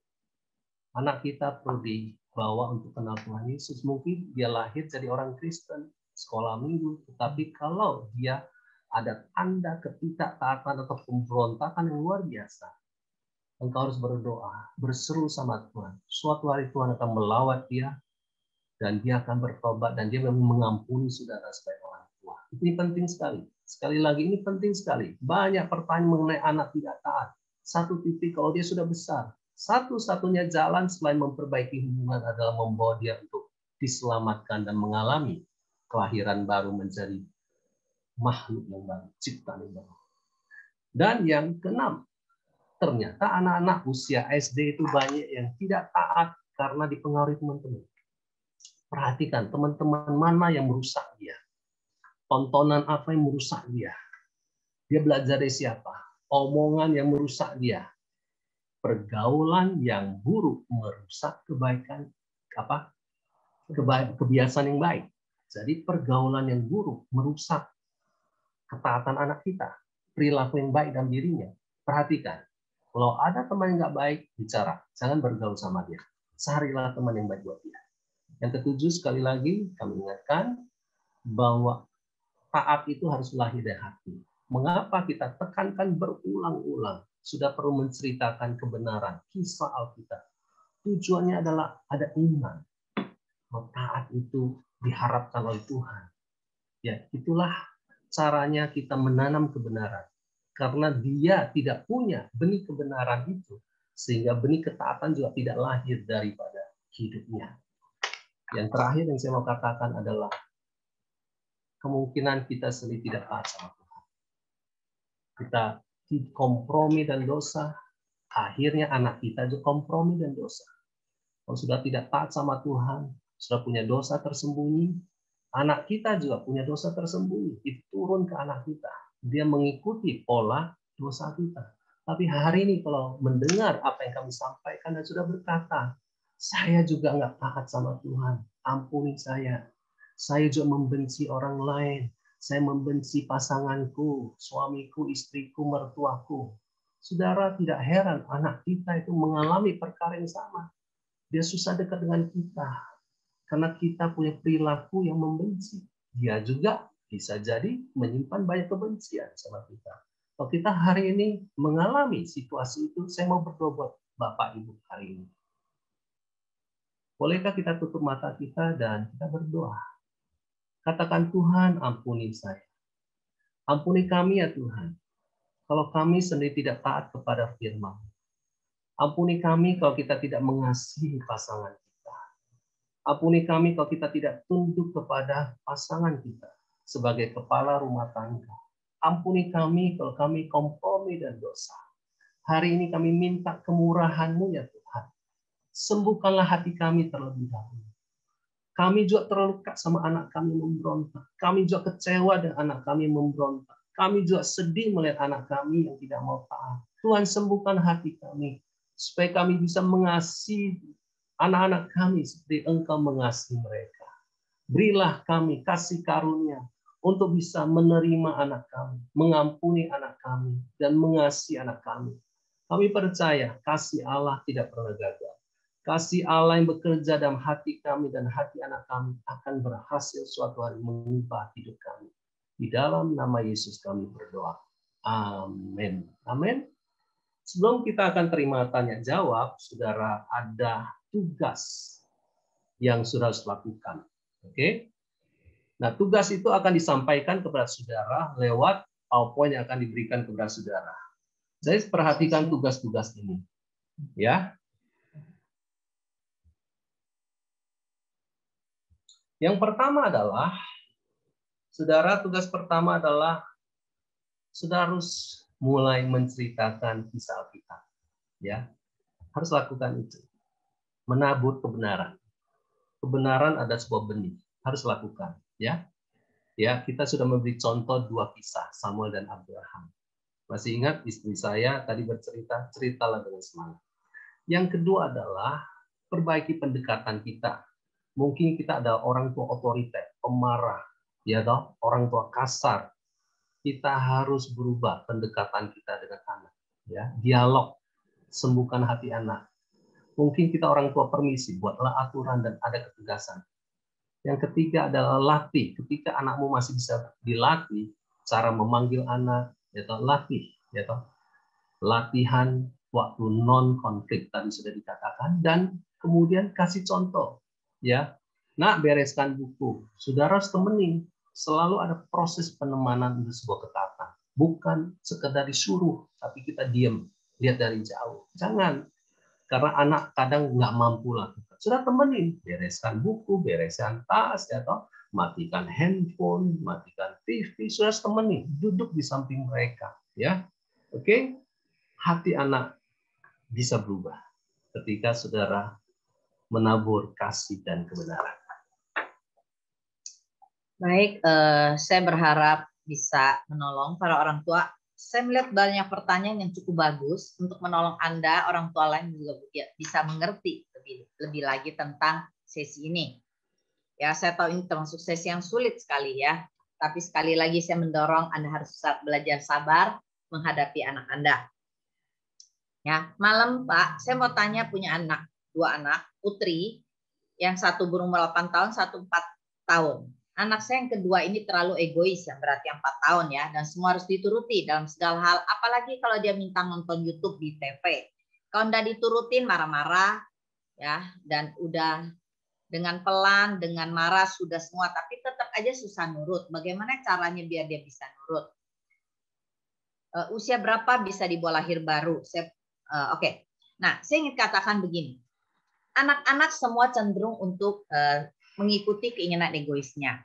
Anda tidak perlu khawatir, ya. Lakukan secara konsisten apa yang Anda maksudkan. Ya, jangan takut anak Anda nangis, jangan takut dia terluka hanya karena keinginannya tidak dipenuhi. Yang penting Anda tidak reaktif menghadapi kondisi anak Anda. Anda tidak menunjukkan kemarahan Anda harus tetap tenang.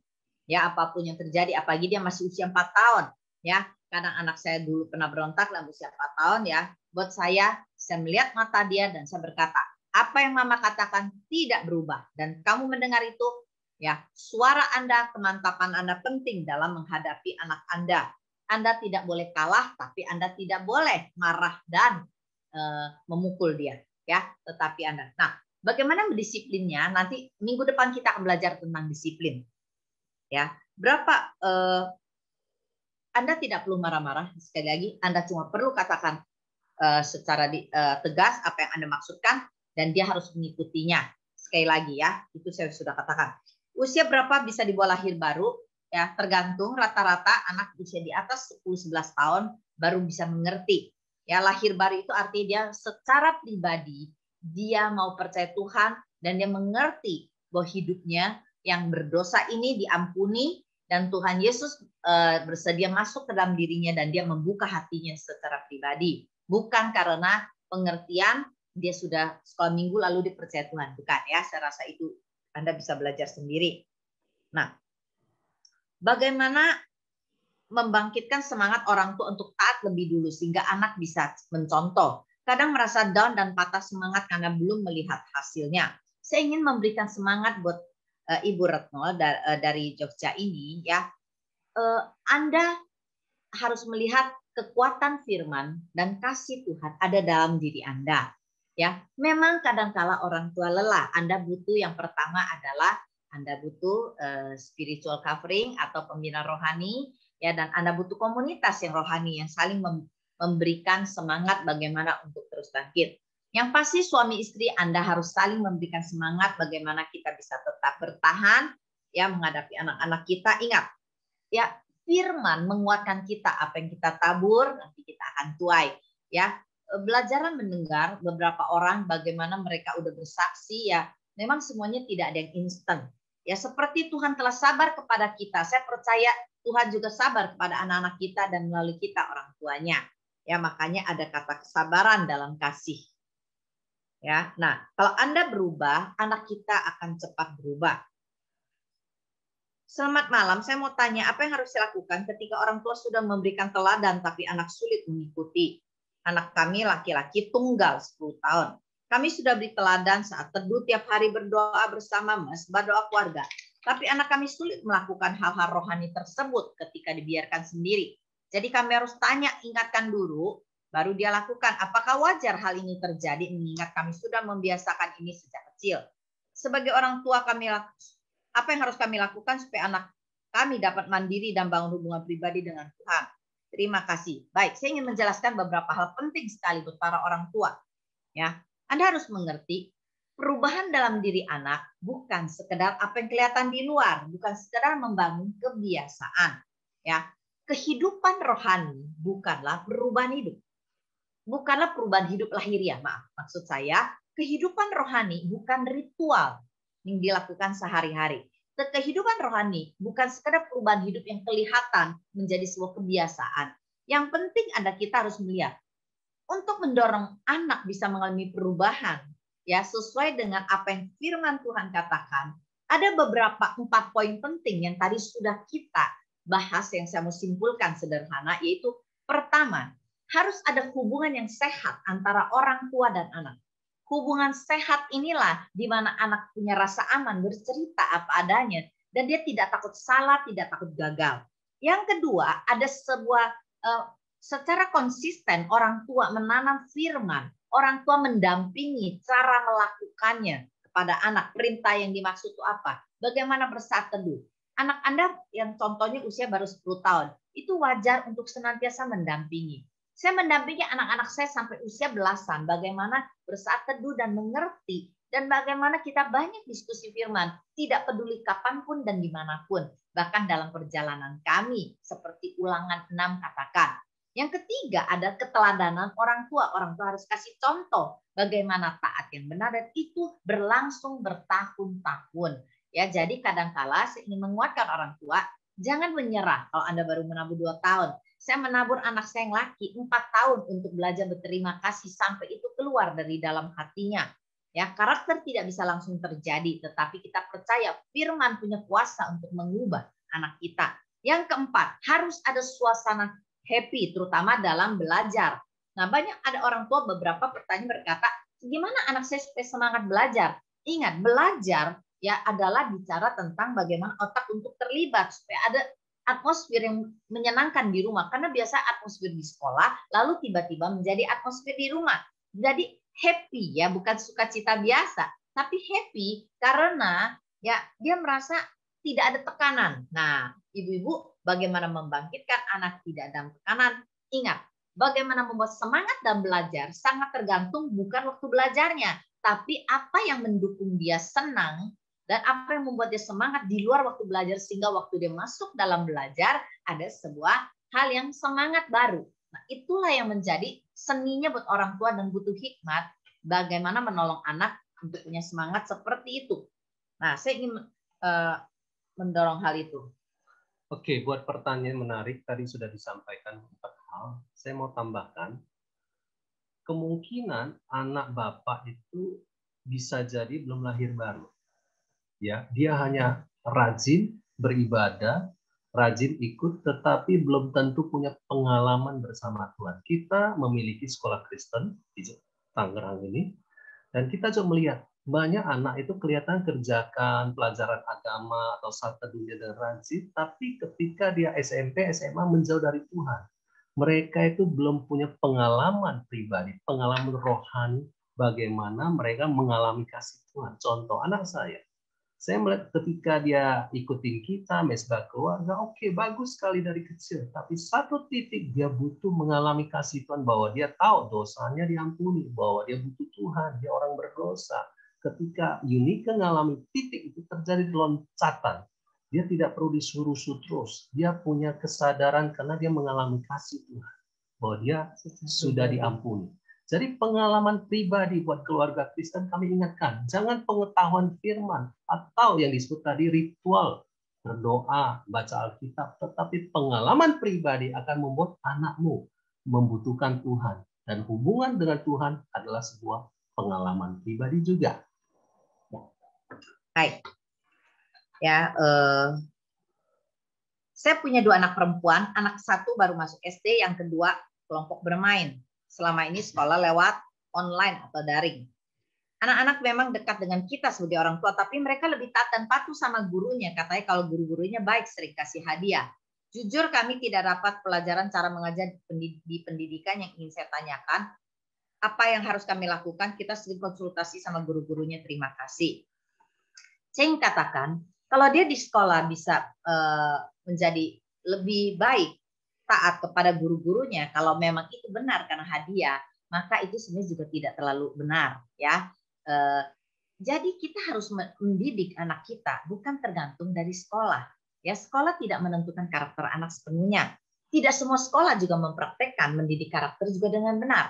Saya pribadi tidak setuju dengan adanya hadiah karena untuk membayar sebuah karakter. Itu lebih baik menjadi sebuah bonus yang tidak diduga, seperti tadi suami saya sudah katakan buat anak-anak kita. Ingat, jangan pernah menukarkan karakter dengan hadiah.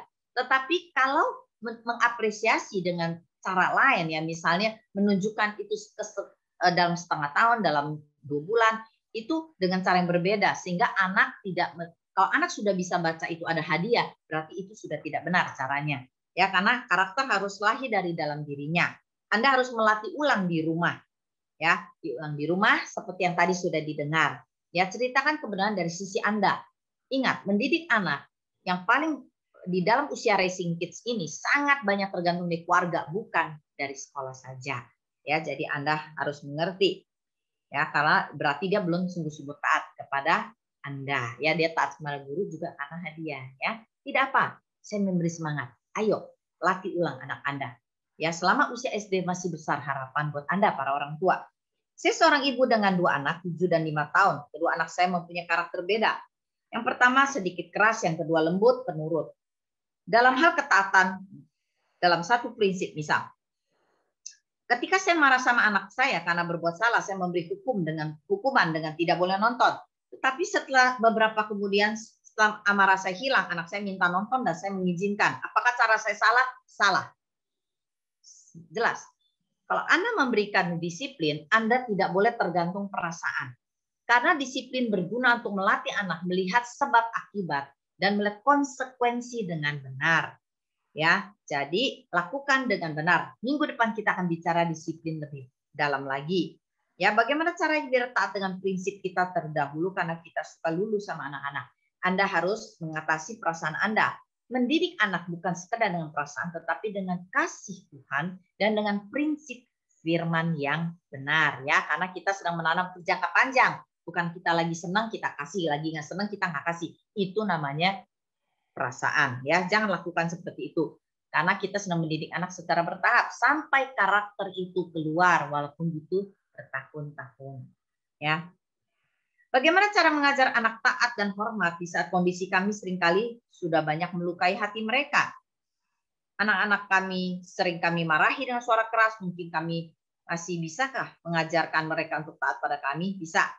Saya sering merasa putus asa karena tidak bisa konsisten dalam didik anak secara lembut tapi tegas. Apalagi suami, ayah, anak-anak saya sifatnya kaku dan keras, memaksa anak taat dengan hukuman, bukan dengan membiasakan untuk ngobrol diskusi. Anak saya 3, 12, 9, 5. Anda bisa menolong mereka untuk sembuh. Ya, dan yang pertama Anda harus menolong mereka untuk sembuh, melihat kepada kasih Tuhan. Semua anak-anak harus dibawa kepada kasih yang paling sempurna, yaitu Tuhan, kasih Bapa surgawi, dan memberikan kebenaran firman yang menyembuhkan dan memerdekakan mereka. Yang kedua, doronglah suami Anda untuk ikut bersama belajar, ya, untuk bersama melihat kebenaran, bersama-sama membangunnya.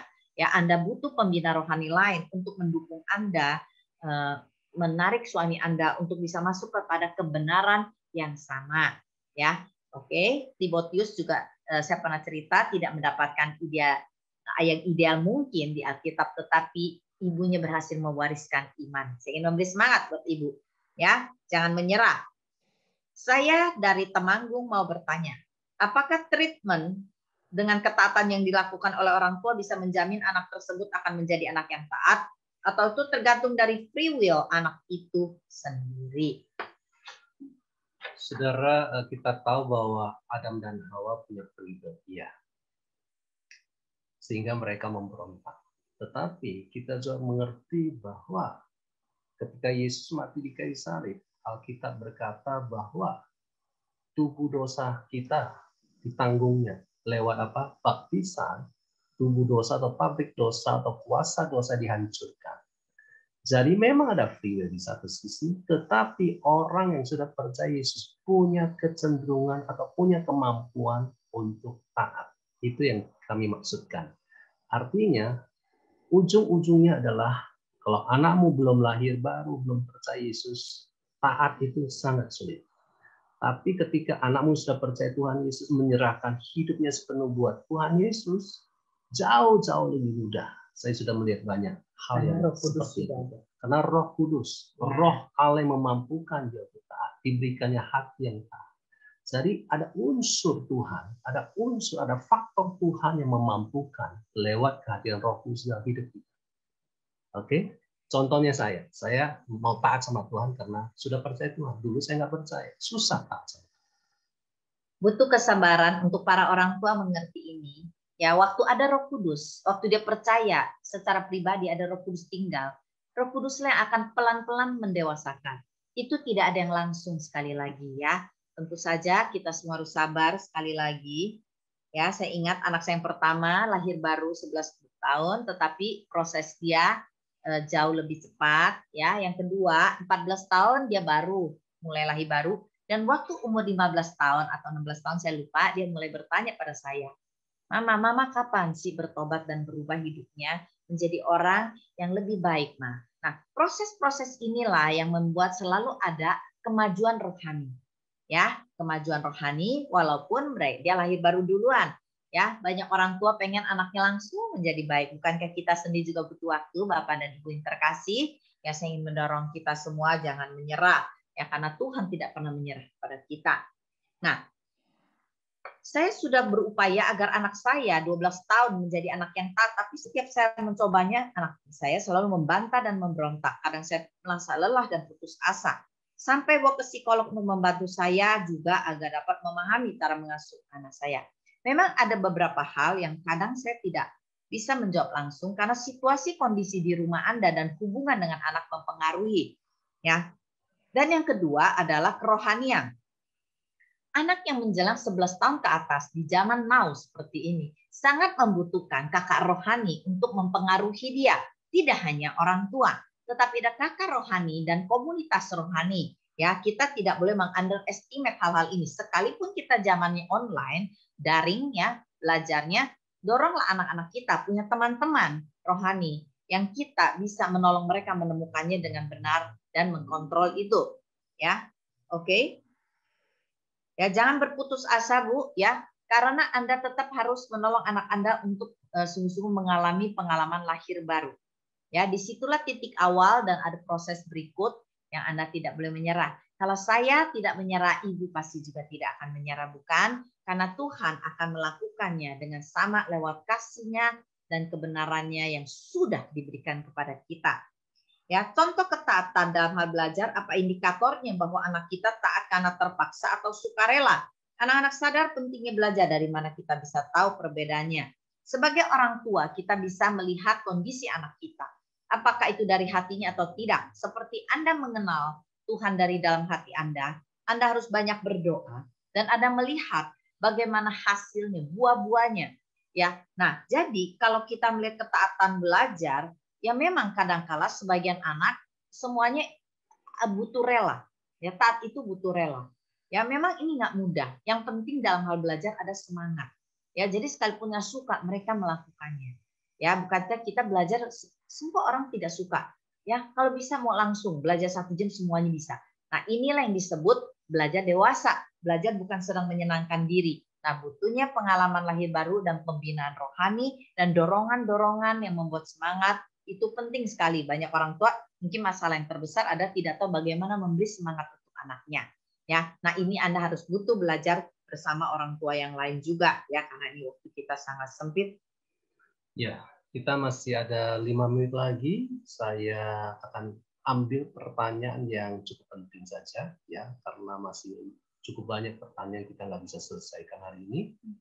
Pak, selamat malam. Saya mau bertanya, apakah kita orang tua harus sudah baca Alkitab secara full untuk memberi dasar perintah contoh kepada anak? Terus terang kami masih tahap belajar baca Alkitab dari awal dan masih di Perjanjian Lama. Terima kasih. Saudara, kami dorong orang tua hari ini bacalah Alkitab. Apa yang kami ajarkan ada ayat-ayatnya. Kemudian bacalah Efesus, Kolose untuk soal ketaatan, dan juga Injil Yohanes.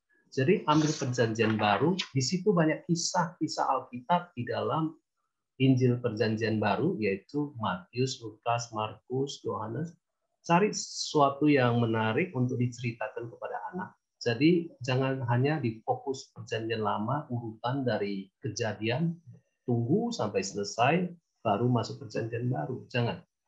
Apa yang ada, bagikan. Itu prinsipnya. Jangan tunggu sempurna. Ya, jangan tunggu sempurna. Umur berapa yang tepat untuk mengajar tanggung jawab? Ya, belajar tanggung jawab itu sejak awal, yaitu sejak anak bertumbuh dalam kapasitas motorik kasar, ya, dan kapasitas hidupnya dan kognitif secara mengerti. Jadi misalnya dari kecil belajar apa, nanti bertumbuh, karena belajar tanggung jawab itu bertahap ya, sesuai dengan pengertian anak. Ini secara cepat. Apakah anak perlu tahu dan dilibatkan dalam konflik orang tua? Tidak harus selalu tahu, tetapi yang pasti mereka harus tahu bahwa orang tua bisa ribut, tetapi juga bisa berdamai dan bisa saling mengampuni dan bisa saling mengasihi terus-menerus sekalipun ada masalah. Itu yang jauh lebih penting. Ya. Saya sudah membagikan firman Tuhan, tetapi anak masih menutup hatinya, tidak mau mendengar kalau kami cerita. Jadi bagaimana mulainya? Ceritalah waktu makan. Kalau masih dia nggak mau mendengar, ceritalah kita itu melakukan kisah Alkitab itu sendiri. Bersaksi aja. Saudara, berbagai cara untuk kita cerita indirect. Lewat hidup kita masukkan unsur kebenaran. Itu adalah kisah yang cukup baik. Jadi yang kami maksudkan bukan hanya sekedar kisah murni Alkitab, bisa juga kisah kita gagal dalam mentaati Tuhan, kemudian Tuhan beri kesempatan supaya kita berubah, kita bisa cerita. Atau cerita berbagai situasi, masukkan kebenaran-kebenaran yang menolong anak kita sadar bahwa sebenarnya dia ada masalah dan dia butuh bereskan dengan kita. Itu contoh-contoh seperti ini bisa saudara lakukan. Oke?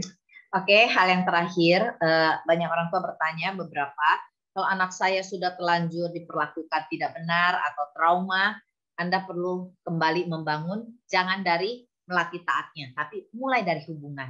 Ya, minta maaf tidak cukup, minta maaf, lalu Anda bangun hubungan kasih, kenali kesukaannya, kenali bagaimana cara masuk hubungan dengan anak. Ya, jangan buru-buru masuk, dia harus taat dulu atau aturan banyak, sedikit aturan, banyak bangun hubungan. Ya, secara bertahap ini akan bertumbuh supaya kita bisa memahami dulu. Anak percaya dulu sama kita. Sekali lagi, fondasi percaya pada kita, rasa aman, baru bisa bangun ketaatan dan kita bisa disiplin. Memang harus sabar ya. Kadang-kadang beberapa pelanggaran belum bisa langsung masuk, tetapi kita harus mulai dari hubungan ya. Nggak bisa kita mau taat langsung. Ya, anak kita langsung.